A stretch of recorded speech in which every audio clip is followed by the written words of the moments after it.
Seu lugar é na rua, com essa criança que nem sabemos se é do nosso irmão. A casa é nossa agora. Suma daqui!" O grito de Ricardo cortou o ar gelado do anoitecer como uma lâmina.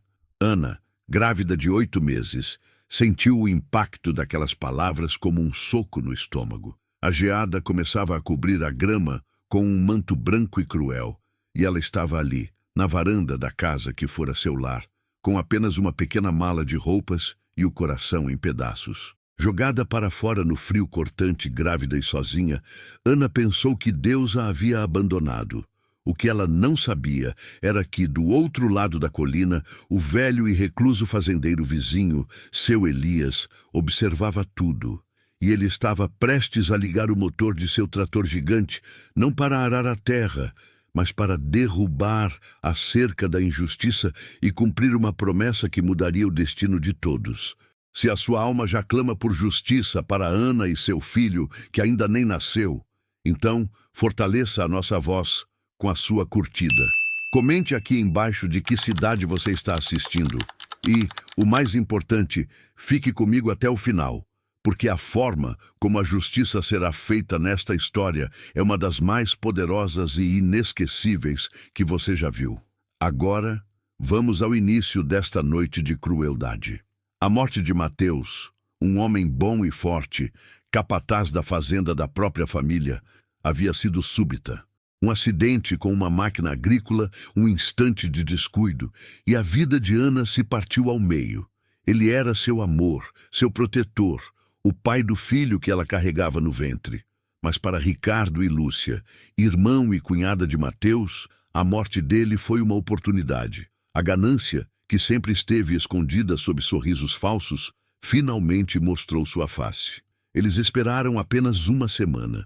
O luto de Ana ainda era uma ferida aberta quando eles chegaram com um advogado e um documento antigo. "A casa principal e as melhores terras sempre foram da nossa linha de sangue, Ana", disse Ricardo, com uma frieza calculada. "Mateus era apenas um funcionário que tinha permissão para morar aqui. Agora que ele se foi, a permissão acabou."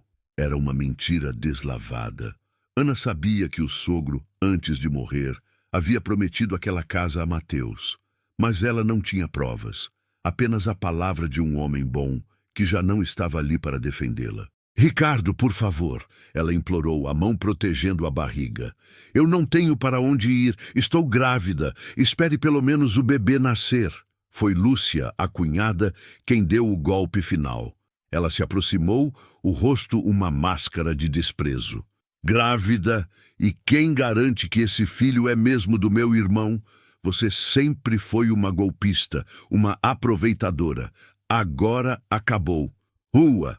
A crueldade não parou nas palavras. Enquanto Ana, em choque, tentava juntar seus poucos pertences, Lúcia pegou um balde com a água suja que havia usado para limpar o chão e, com um sorriso perverso, o despejou sobre a pequena mala de Ana, molhando as poucas roupas do enxoval do bebê. "Para você aprender a não cobiçar o que não é seu", ela cuspiu. Foi a cena final da humilhação. Ana, com a roupa do bebê encharcada de água suja nas mãos, foi empurrada para fora da varanda. A porta se fechou atrás dela com um som final e oco. Ela estava sozinha, no frio, com a noite caindo. Do alto de sua própria fazenda, na colina vizinha, seu Elias observava tudo através de um potente binóculo. Ele era um homem de 70 anos, viúvo, recluso, cuja fama na região era de um homem duro como a pedra e justo como a lei da natureza. Ele viu a porta se fechar, viu Ana, a jovem viúva de Mateus, parada na escuridão, abraçando a própria barriga. Viu a luz da casa se acender e as silhuetas de Ricardo e Lúcia brindando na janela, comemorando sua vitória cruel. Uma fúria antiga, uma raiva justa que ele não sentia há anos, começou a queimar em seu peito. Ele conhecia Ricardo e Lúcia desde que eram crianças. Conhecia a semente da ganância que o pai deles, seu melhor amigo, tanto temia. E ele havia feito uma promessa àquele amigo em seu leito de morte. Uma promessa de honra. Seu olhar seguiu Ana. Ele a viu caminhar, tropeçando no escuro, em direção à parte mais esquecida da propriedade. Uma pequena cabana de madeira, velha e abandonada, que ficava no limite das terras. Era o único lugar que lhe restava. Enquanto Ana se arrastava pela grama congelada, uma dor aguda, uma pontada forte, atravessou seu ventre. Ela gemeu, parando para respirar. Era o estresse, o frio, o choque, mas também poderia ser um sinal.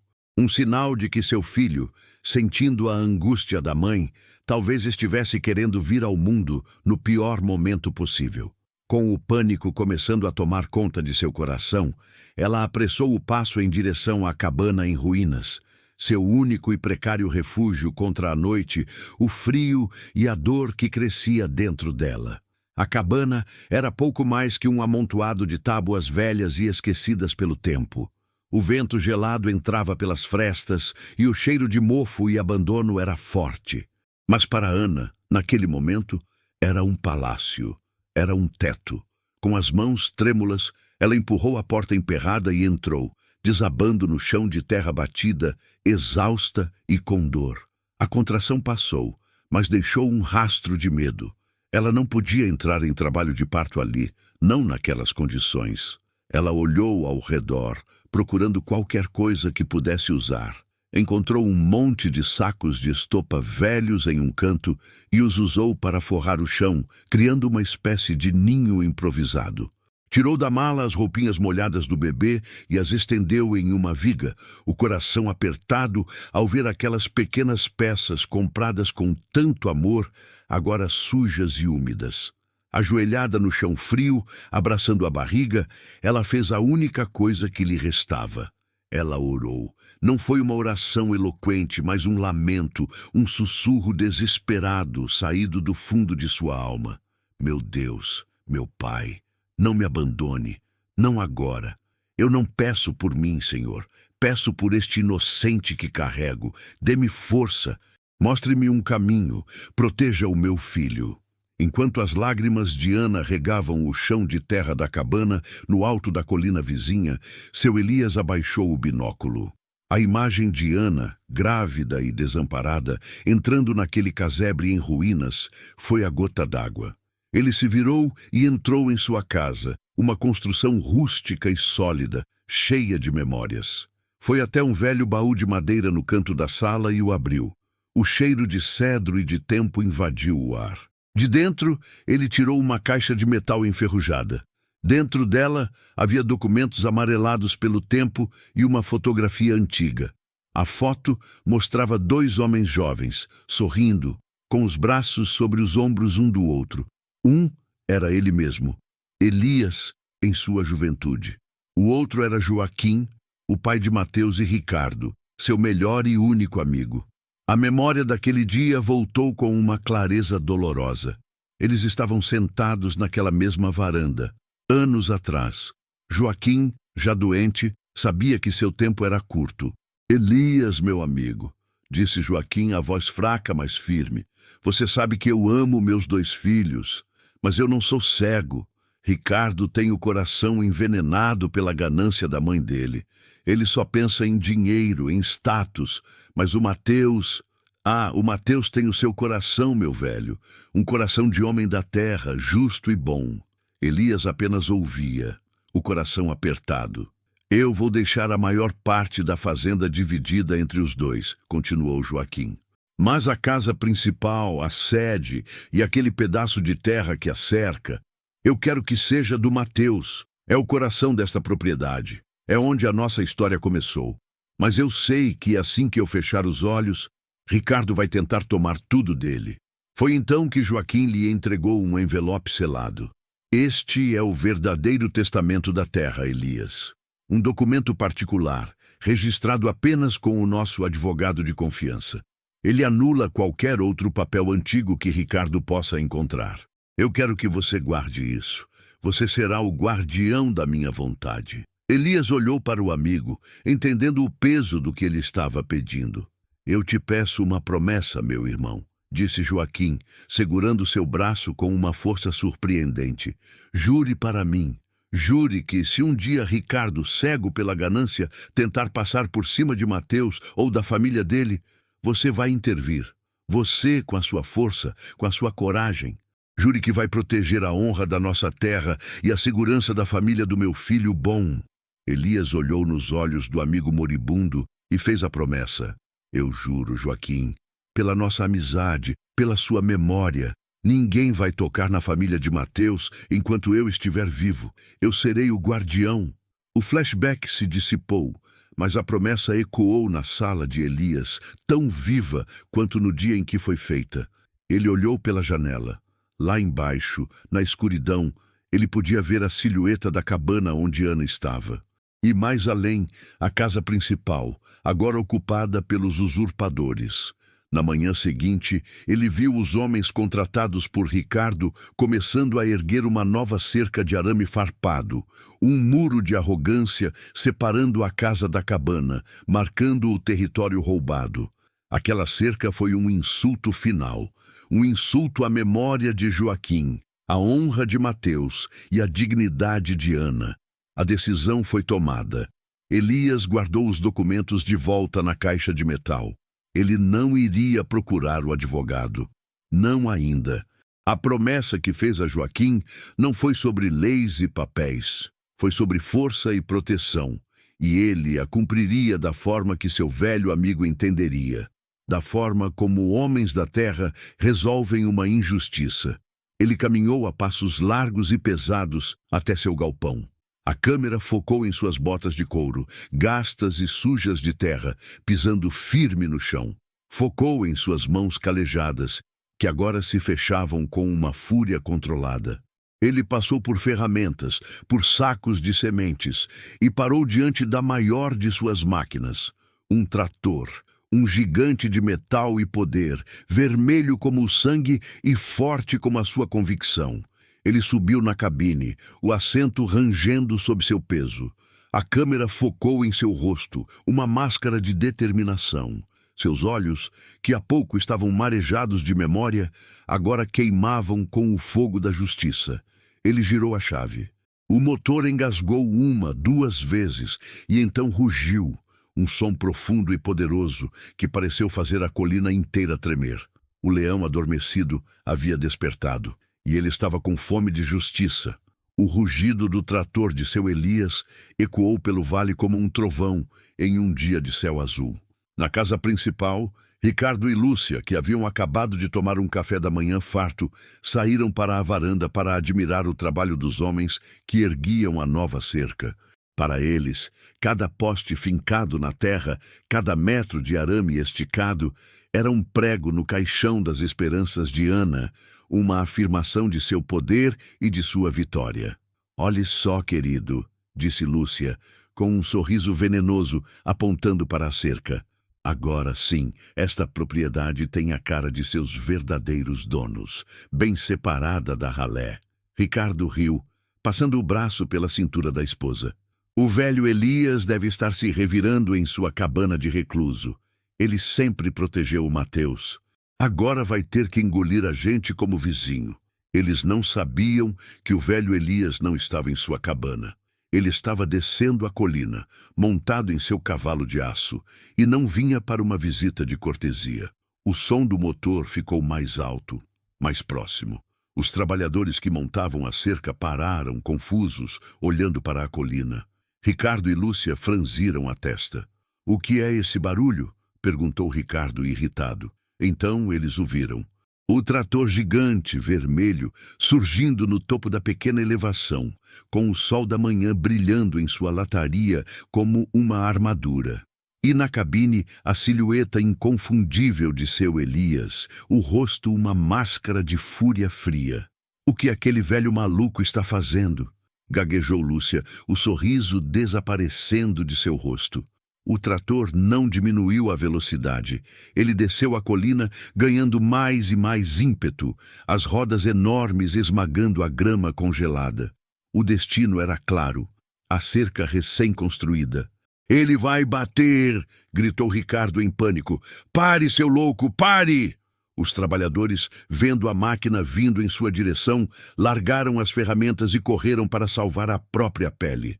Ricardo e Lúcia ficaram paralisados na varanda, assistindo à cena com uma mistura de incredulidade e horror. Elias não hesitou, ele não desviou. Ele mirou no centro da cerca e acelerou. O impacto foi cataclísmico. A pá dianteira do trator atingiu os postes de madeira com a força de um ariete. E madeira se estilhaçou, voando pelos ares como palitos de fósforo. O arame farpado esticou, gemeu e se partiu com um estalo metálico que ecoou por toda a fazenda. O som da destruição era a música da justiça. Mas Elias não parou. Ele passou por cima dos destroços, como se não fossem nada, e continuou, seguindo a linha da cerca. Poste após poste, ele os derrubava. A cada metro de cerca que caía, era como se 1 metro de injustiça fosse apagado da face da terra. Ele não estava apenas derrubando uma cerca, ele estava derrubando a arrogância, a ganância, a crueldade. Na pequena cabana, Ana, que havia passado a noite em claro, com dores intermitentes, ouviu o barulho e se assustou. Ela se arrastou até a pequena janela e olhou para fora. E o que ela viu fez seu coração parar. O trator gigante, o vizinho recluso, destruindo a barreira que a separava de sua antiga casa. Ela não entendeu o porquê, mas uma onda de esperança, a primeira em dias, a invadiu. Ricardo, recuperando-se do choque, correu em direção ao trator, gritando, a voz esganiçada de raiva. Você ficou louco, Elias! Está destruindo minha propriedade! Eu vou chamar a polícia! Vou te processar! Elias finalmente parou o trator, bem no meio do campo de destroços. Ele desligou o motor, e o silêncio que se seguiu foi ainda mais pesado que o barulho. Ele desceu da cabine, seus quase 2 metros de altura parecendo ainda maiores do que eram. Ele caminhou lentamente até Ricardo, que recuou um passo, intimidado pela presença do velho fazendeiro. Elias parou a centímetros dele. Seus olhos, azuis e frios como o gelo da manhã, cravaram-se nos de Ricardo. Sua propriedade? A voz de Elias era um rosnado baixo e perigoso. Você não tem propriedade aqui, moleque. Você é um ladrão que roubou o teto de uma viúva grávida e desonrou o nome do seu pai. Do que você está falando? Eu tenho os papéis, gritou Ricardo, tentando soar corajoso. Você tem papéis velhos e sem valor, retrucou Elias. Eu tenho uma promessa, e a minha promessa vale mais que toda a sua ganância. Ele apontou para a casa principal, onde Lúcia assistia a tudo pálida como um fantasma. Vocês dois, peguem suas coisas e sumam da minha vista e desta terra. A casa tem dona e não são vocês. Elias se virou, dando as costas para Ricardo como se ele fosse um inseto insignificante, e começou a caminhar em direção à cabana de Ana. Ele não precisava de advogados. Ele não precisava de polícia. Ele era a lei naquela terra, a lei da honra, da amizade e da justiça, e ele acabara de executá-la. Enquanto seu Elias caminhava em direção à cabana, cada passo firme sobre a terra gelada, ele deixava para trás um Ricardo paralisado pela fúria e pelo choque. Lúcia, da varanda, gritava coisas ininteligíveis, mas sua voz era apenas um ruído de fundo, impotente diante da autoridade natural que emanava do velho fazendeiro. A cerca destruída não era apenas um monte de madeira e arame, era o símbolo do poder deles, agora em ruínas. Ana viu Elias se aproximando e seu coração se encheu de uma mistura de medo e esperança. Ela abriu a porta frágil da cabana, abraçando a própria barriga, o rosto pálido e marcado pela noite de dor. Elias parou a alguns passos de distância. A fúria que estava em seu rosto quando confrontou Ricardo se dissipou, dando lugar a uma expressão de preocupação e uma gentileza rústica. Ele tirou o chapéu, um gesto de respeito que ele raramente fazia. Dona Ana, ele disse a voz rouca, mas suave, sou Elias, seu vizinho, o Mateus. Ele falava muito da senhora. Dizia que a senhora era a alegria da vida dele. Ouvir o nome do marido dito com tanto carinho fez os olhos de Ana se encherem de lágrimas. Seu Elias, eu não sei o que dizer. O que o senhor fez? Eu fiz o que precisava ser feito. Ele a interrompeu, com simplicidade. Eu fiz uma promessa ao pai do seu marido, o meu amigo Joaquim, há muitos anos. E um homem de honra não quebra uma promessa. Ele se aproximou mais, e só então notou a palidez dela, a forma como ela se apoiava na porta. A senhora está bem? Parece pálida. Eu acho que o bebê... Acho que ele vai nascer, ela sussurrou, uma nova onda de dor a fazendo-se curvar. O rosto de Elias, normalmente uma máscara de dureza, se transformou. O pânico de um homem acostumado a lidar com gado e colheitas, não com a fragilidade de uma vida prestes a chegar, tomou conta dele por um instante, mas a urgência da situação o fez agir. Não aqui, ele disse, a voz firme novamente. Você não vai ter seu filho neste lugar. Venha comigo, agora. Ele não esperou por uma resposta. Com uma delicadeza que ninguém acreditaria que ele possuía, ele a pegou nos braços. Ana, fraca e com dor, não protestou. Ser carregada por aquele homem gigante era como ser amparada por uma montanha. Ele a levou para o seu trator, ajeitando-a com cuidado no pequeno espaço ao lado do assento do motorista. Segure firme, ele disse, e ligou o motor novamente. Ele não a levou para a casa principal. Ele a levou para a sua própria casa, na colina vizinha. Era uma casa grande, antiga, mas incrivelmente limpa e organizada. A casa de um homem que viveu sozinho por décadas, mas que nunca perdeu o senso de ordem. Ele a colocou na cama de seu próprio quarto, o melhor da casa, e imediatamente pegou o telefone. Dona Marta, ele disse, falando com a parteira da cidade vizinha, preciso de você aqui na minha fazenda. Agora. É a viúva do Mateus. O menino está vindo. Enquanto esperavam, Elias cuidou de Ana com uma eficiência surpreendente. Trouxe água, panos limpos, um caldo quente que ele parecia ter sempre pronto no fogão. Ele não falava muito, mas sua presença era um porto seguro. Por que está fazendo tudo isso? Ana perguntou, entre uma contração e outra. Elias sentou-se em uma cadeira ao lado da cama. Ele tirou do bolso da camisa um envelope amarelado e o entregou a ela. Porque esta casa, ele disse, apontando para a casa principal, que podia ser vista pela janela, e toda aquela terra nunca foram do Ricardo. Elas são suas, e do filho que você carrega. Esta é a vontade do seu sogro, o meu amigo Joaquim, e esta é a prova. Com as mãos trêmulas, Ana abriu o envelope. Dentro estava o testamento de terra, claro e inequívoco, deixando a sede da fazenda para Mateus e seus herdeiros. A data era mais recente que qualquer outro documento que Ricardo pudesse ter. Era a verdade, a prova de que seu marido e seu sogro sempre quiseram protegê-la. Ele sabia, sussurrou Ana, as lágrimas agora de gratidão. Ele sabia que os outros filhos eram gananciosos. Joaquim conhecia o coração de cada um, confirmou Elias, e ele confiou em mim para garantir que a justiça fosse feita. Eu só demorei demais para agir. Me perdoe por isso. Naquele momento a parteira chegou, e a batalha de Ana começou.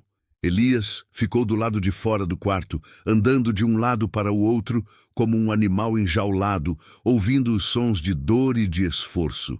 Ele, que enfrentou touros e tempestades sem piscar, sentia-se impotente. Ele orou, em silêncio, pedindo a Deus que protegesse aquela mãe e aquela criança, a família de seus 2 amigos que já haviam partido. Horas depois, um som diferente cortou o ar. O choro forte e saudável de um bebê. Dona Marta abriu a porta, o rosto cansado, mas sorrindo. É um menino, seu Elias. Um menino grande e forte. E a mãe está bem. Elias entrou no quarto. Ana estava deitada, exausta, mas com um brilho nos olhos que ele nunca havia visto. Em seus braços, enrolado em um cobertor, estava o pequeno milagre. Ele se parece com o Mateus, disse Ana, a voz fraca, mas feliz. Elias se aproximou e olhou para o bebê. E naquele pequeno rosto enrugado, ele viu o futuro. Viu a continuação de seus amigos, a prova de que o amor e a honra sempre encontram um caminho. Qual vai ser o nome dele? Perguntou Elias. Ana olhou para o velho fazendeiro, o anjo da guarda que Deus havia enviado em um trator. Joaquim, ela respondeu. O nome do avô que, mesmo depois de morto, protegeu sua família. Elias sentiu os olhos arderem. Ele, o homem duro, o recluso, sentiu uma emoção que não sentia há décadas. A promessa estava cumprida, a justiça havia sido feita, e uma nova vida, um novo começo, havia nascido em meio à geada e à injustiça. A notícia do nascimento do filho de Ana na casa de seu Elias se espalhou pela região como fogo em palha seca. A história, no entanto, viajou junto com ela. E não era a versão que Ricardo e Lúcia gostariam. Os trabalhadores que testemunharam a fúria do trator, a parteira que foi chamada às pressas, os vizinhos que ouviram o rugido do motor, todos contavam a mesma história, a da viúva grávida, expulsa no frio, e do velho fazendeiro que literalmente moveu a terra para protegê-la. Ricardo e Lúcia se viram em uma posição impossível. Eles haviam perdido a casa, a terra e, o mais importante, qualquer resquício de respeito na comunidade. A humilhação de serem confrontados por Elias na frente de seus funcionários foi apenas o começo. Quando tentaram ir à cidade para contratar um advogado, a notícia já havia chegado. Nenhum advogado local quis pegar a causa. Ir contra Elias e a vontade de seu pai, com um documento desses, é causa perdida, disse um deles, recusando-se a atendê-los. Eles estavam isolados. Os amigos, que antes frequentavam suas festas, agora atravessavam a rua para não cumprimentá-los. No armazém da cidade, eram recebidos com olhares de desprezo e sussurros condenatórios. A arrogância que eles usavam como escudo agora era o alvo do escárnio de todos. Eles, que tanto se preocupavam com status e aparência, haviam se tornado uma vergonha. Desesperado, Ricardo tentou uma última cartada. Ele foi até a fazenda de Elias, não com arrogância, mas com uma falsa humildade, planejando apelar para o bom senso do velho fazendeiro. Ele encontrou Elias sentado na varanda, limpando uma espingarda antiga, o olhar frio e impassível. Seu Elias, eu queria conversar, começou Ricardo, a voz hesitante. Acho que houve um grande mal-entendido. Aquela casa, por direito... Elias nem sequer levantou os olhos da arma. Ele apenas interrompeu, a voz um trovão baixo. O único mal-entendido aqui, moleque, foi seu pai achar que você tinha um pingo da honra dele. A conversa acabou no dia em que você jogou a mãe do seu sobrinho na geada. Agora saia da minha propriedade antes que eu perca a paciência que eu não tenho. A ameaça velada, a frieza no olhar, a espingarda em seu colo. Ricardo entendeu que não havia mais negociação. Ele deu meia volta e foi embora. Derrotado. Aquele foi o fim. Sem a casa, sem as terras principais e sem a reputação, eles não tinham mais como se sustentar na região. Em uma semana, venderam o pouco que lhes restava e foram embora da cidade, deixando para trás apenas a história de sua ganância e de sua queda humilhante. Enquanto isso, na fazenda de Elias, uma nova família começava a se formar. Ana se recuperava do parto cercada de cuidados. Elias, que viveu décadas em solidão, viu sua casa se encher de vida novamente. O choro do pequeno Joaquim e as risadas do pequeno Davi eram a música que ele não sabia que sentia falta. Ele se apegou às crianças com o amor de um avô, ensinando Davi a cuidar dos bezerros, contando histórias do campo e segurando o pequeno Joaquim no colo por horas, apenas olhando para o rostinho, que era a cópia exata de seu amigo Mateus. Ana, por sua vez, floresceu. A segurança e o respeito que Elias lhe proporcionava curaram as feridas de sua alma. Ela não era mais uma viúva desamparada, mas a senhora daquela fazenda, a herdeira legítima da vontade de seu sogro. Ela começou a participar das decisões, a aprender sobre a administração da terra, mostrando uma força e uma inteligência que a vida dura havia lhe ensinado. A dinâmica entre ela e Elias era de um respeito profundo e de um carinho silencioso. Eles eram duas almas solitárias que, por uma promessa do passado, encontraram um no outro a família que haviam perdido. Uma tarde, sentados na varanda da casa principal, para onde Ana havia se mudado de volta, ela olhava para a cerca destruída, cujos restos Elias nunca se deu ao trabalho de remover. "O senhor nunca vai consertar a cerca?" ela perguntou. Elias, que balançava o pequeno Joaquim em uma cadeira de balanço, olhou para os destroços e depois para a sua própria casa, na colina vizinha. "Não, minha filha", ele respondeu. "Algumas cercas nascem para serem derrubadas. A terra do seu sogro e a minha terra eram para ser uma só, unidas pela amizade. Agora, finalmente, elas estão." Naquele momento, Ana entendeu a profundidade daquele ato. Elias não havia apenas retomado a posse de uma terra. Ele havia reunido duas famílias, duas histórias, e cumprido a promessa de seu amigo de uma forma que nem mesmo Joaquim poderia ter imaginado. A cerca caída era o símbolo de que o amor e a honra eram mais fortes que qualquer divisão, qualquer ganância, qualquer injustiça. Os anos que se seguiram foram de uma paz e prosperidade que Ana jamais imaginou ser possível. A fazenda, sob sua administração e com a mentoria sábia de seu Elias, floresceu. As terras que antes eram separadas pela ganância, agora trabalhavam em harmonia, tornando-se uma das propriedades mais produtivas e respeitadas da região. A casa principal, que um dia foi palco de humilhação, voltou a ser um lar cheio de risos, de cheiro de bolo assando e de crianças correndo pela varanda. Davi, o menino que se agarrou à saia da mãe em uma noite de terror, cresceu para se tornar um jovem forte e de caráter, o braço direito de seu Elias. O velho fazendeiro em Davi via não apenas um aprendiz, mas a continuação de si mesmo, ensinando-lhe todos os segredos da terra, do gado e, o mais importante, da honra. A relação deles era a de avô e neto, forjada no respeito e no amor. O pequeno Joaquim, o bebê que nasceu em meio à tempestade, cresceu com o nome e o espírito do avô que nunca conheceu. Ele era a alegria da casa, um menino curioso e gentil, que passava horas ouvindo as histórias de seu Elias sobre seu pai, Mateus, e sobre o avô Joaquim. Através daquelas narrativas, ele conheceu a linhagem de homens bons da qual fazia parte. Seu Elias, o velho recluso, rejuvenesceu. A solidão que o acompanhou por décadas foi preenchida pela presença daquela nova família. Ele não era mais o rei da colina temido, mas o vô Elias, o patriarca amado, cuja sabedoria era o alicerce daquela casa.